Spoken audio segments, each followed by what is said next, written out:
En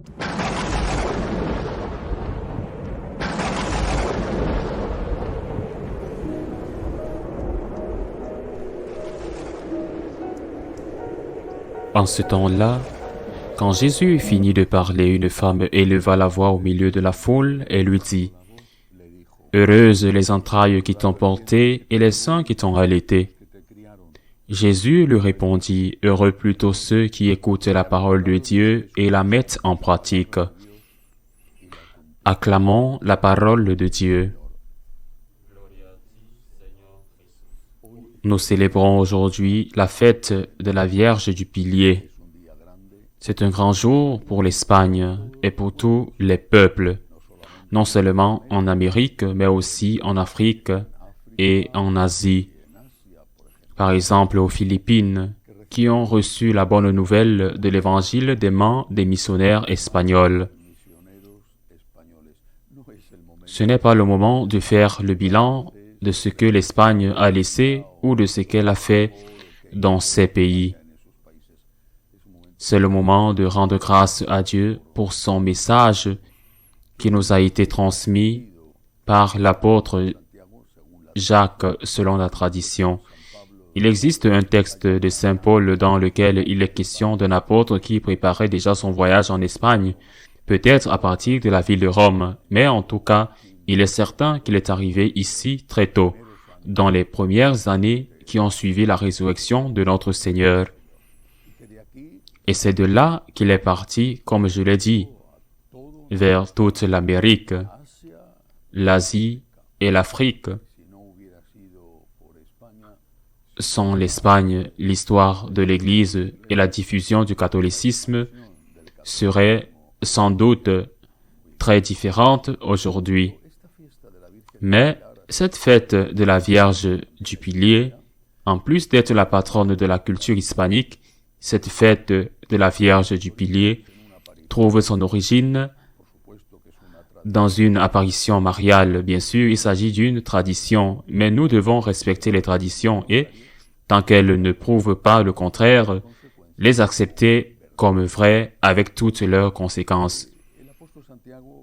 L'apôtre Jacques, frère de Saint Jean, le disciple préféré de Jésus, se trouvait sur le mont Tabor avec eux trois, Pierre, Jacques et Jean. Jacques et Jean étaient les fils de Zébédée, les fils du tonnerre, comme Jésus les appelait, à cause de leur caractère impétueux, mais quelqu'un de très cher à la Vierge, le frère de Saint Jean à qui le Seigneur avait confié le soin de Marie. Jacques entendit tout d'abord l'ordre du Seigneur : aller dans le monde entier et prêcher l'Évangile. Dans le monde entier, à cette époque, le bout du monde était encore appelé le Cap, en Galice, le Finistère, le bout de la terre. Bien sûr, on savait que les îles britanniques existaient, à la fois l'Angleterre et l'Irlande. En fait, l'Angleterre n'avait pas encore été conquise, bien qu'il y ait eu une tentative. Ce n'est que plus tard qu'elle a été définitivement conquise, à l'exception de l'Écosse. Mais c'était une région connue avec laquelle l'Empire faisait constamment des affaires. Mais la fin de la terre continentale se trouvait dans l'Hispanie romaine et l'apôtre Santiago, Saint Jacques, y est arrivé. Le voyage n'a pas été facile, non pas à cause du voyage lui-même qui, je suppose, aurait également été difficile, mais à cause de la mission évangélisatrice. Il n'a pas trouvé d'accueil, il n'a pas trouvé d'attitude positive de la part des hispano-romains à l'égard de cette nouvelle doctrine qui venait de l'Orient, et il n'a pas peut-être trouvé d'accueil dans les communautés juives elles-mêmes, qui existaient sans aucun doute déjà dans les principales villes romaines de la péninsule. Cet homme de feu, cet homme de tonnerre, cet homme impétueux, cet homme qui plus tard, peu de temps après, serait le premier des apôtres à donner sa vie dans le martyre. Cet homme s'est fatigué et la tradition dit qu'il était déjà dans la ville romaine d'alors, l'importante ville romaine de César Auguste, la ville de Saragosse, d'où son nom, prêt à prendre un bateau pour traverser l'Èbre jusqu'à l'embouchure de l'Èbre et se rendre ensuite à Tarragone, Taraco, une importante ville romaine, pour entreprendre un voyage à travers l'Èbre jusqu'à l'embouchure de l'Èbre et ensuite jusqu'à Tarragone, Taraco. Il était fatigué. Il n'en pouvait plus. Il abandonnait. C'est au-delà de mes forces. Ces gens ne sont pas réceptifs au message. Je m'en vais. C'est alors que la Vierge lui est apparue, et elle lui est apparue d'une manière très symbolique. Elle lui apparaît sur un pilier, sur une colonne. En haut de cette colonne, cela ne veut pas dire que c'était une colonne de 20 mètres ou de 5 mètres. Non, une petite colonne. Il y a le symbole et il y a le message. La colonne est un support, quelque chose sur lequel on peut construire et sur lequel on peut se reposer. Elle vous montre par son apparition ce que vous devez faire. Appuyez-vous sur elle. Appuyez-vous sur la Vierge. N'abandonnez pas. Fais ce que tu as à faire. Recommence. N'abandonne pas. N'abandonne pas. Appuie-toi sur moi. L'apôtre aurait pu se retirer. Il aurait pu dire, « Comment puis-je m'appuyer sur toi? Qu'est-ce que cela veut dire? » Ces gens sont fermés à l'Évangile. Il y aura d'autres lieux où la parole de Dieu sera plus féconde. Et pourtant, il a fait confiance à la Vierge. Il a recommencé. Il a parlé d'elle. Il a parlé d'elle et elle a ouvert les portes de l'Espagne.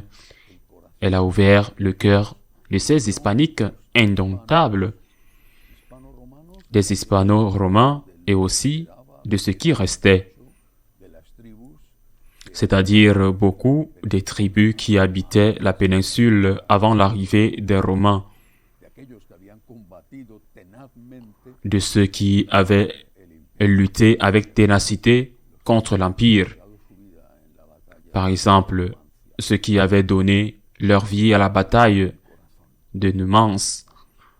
La Vierge a ouvert le cœur des hispaniques. Depuis lors, l'Espagne est la terre de Marie. Cela n'aura pas été possible, non seulement depuis l'époque de l'apôtre Saint Jacques, mais par la suite, l'évangélisation n'aurait pas été possible sans la Vierge. Et je suis très frappé par le fait qu'il ait passé quelque chose de très similaire au Mexique des siècles plus tard. Les historiens disent que lorsque les Espagnols ont réussi à s'installer dans la capitale de l'État mexicain des Aztèques, lorsqu'ils ont réussi à s'y installer, les religieux franciscains, les autres religieux venus d'Espagne ont commencé à essayer d'évangéliser. Leurs avancées étaient très faibles. Il est vrai qu'il y avait déjà des prosélytes, des catéchumènes, quelques baptisés, parmi eux un indigène, San Juan Diego, mais ils étaient très peu nombreux. Ils ne s'ouvraient pas à la foi. Ceux qui se sentaient envahis par une puissance étrangère, par contre, après l'événement de Guadeloupe, tout a changé. C'est la Vierge qui touche nos cœurs. C'est la Vierge qui, comme elle a mis Jésus au monde, met Jésus dans nos âmes. C'est la Vierge, c'est la mère, c'est la tendresse de Dieu. La Vierge n'est pas Dieu. Nous, catholiques, n'avons jamais dit cette hérésie. La Vierge est une créature humaine, conçue sans le péché originel, mère du Fils de Dieu, fidèle servante de Jésus-Christ, qui reste fidèle même au moment sombre et terrible de sa mort, de son passage au tombeau jusqu'à la résurrection. La Vierge, celle qui n'a jamais commis de péché, celle qui est capable d'adoucir le cœur des pécheurs les plus endurcis, celle qui touche des fibres dont nous ignorons peut-être l'existence dans notre âme. Elle est la Vierge sur laquelle nous devons nous appuyer pour faire et continuer à faire ce que Dieu veut que nous fassions. Parce que l'apparition de la colonne était une apparition destinée à fortifier l'apôtre fatigué, l'apôtre vaincu. N'abandonne pas, continue, appuie-toi sur moi, parle de moi, parle de moi. Dis-leur que Dieu est Père, mais qu'ils ont une mère. Parle de moi et continue à travailler. Lorsque la Vierge est apparue à Saint Juan Diego à Guadeloupe, qu'a-t-elle dit à cet homme qui avait essayé de l'éviter pour qu'elle ne la rencontre pas, comme elle le lui avait dit? Qu'a-t-elle dit? Elle lui a dit, « Me voici, je suis ta mère, appuie-toi sur moi. » C'est le même message avec d'autres mots. Elle le lui a probablement dit en agua, dans sa langue. Elle le dirait à Saint Jacques dans la langue commune. Je ne pense pas que ce soit en hébreu liturgique, mais plus probablement en araméen. Le message est le même, appuie-toi sur moi. Et ce message est toujours valable aujourd'hui, 2000 ans plus tard. Tu es fatigué? Appuie-toi sur moi. Elle est la consolation des affligés, l'aide des chrétiens, le refuge des pécheurs. Elle est la porte du ciel. Il n'y a pas de souffrance qu'elle n'ait pas connue, car elle n'a certainement pas souffert de la torture physique de son fils, mais elle a souffert de l'horrible torture de voir son fils tué devant ses yeux. C'est pourquoi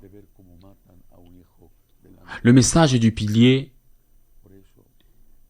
est et sera toujours d'actualité. N'abandonne pas, recommence, aie confiance en Dieu et aie confiance en moi aussi. Quand j'étais enfant, j'ai appris une prière qu'ils m'ont enseignée quand j'étais à l'école, de la part du prêtre qui m'a aidé à faire les pas vers une vocation sacerdotale. C'était une prière simple, je la priais souvent. Je portais sur moi une image de l'Immaculée Conception et de temps en temps, je la sortais de ma poche pour la lire. Elle était très froissée, mais je l'aimais beaucoup. Mère, je ne te mérite pas, mais j'ai besoin de toi.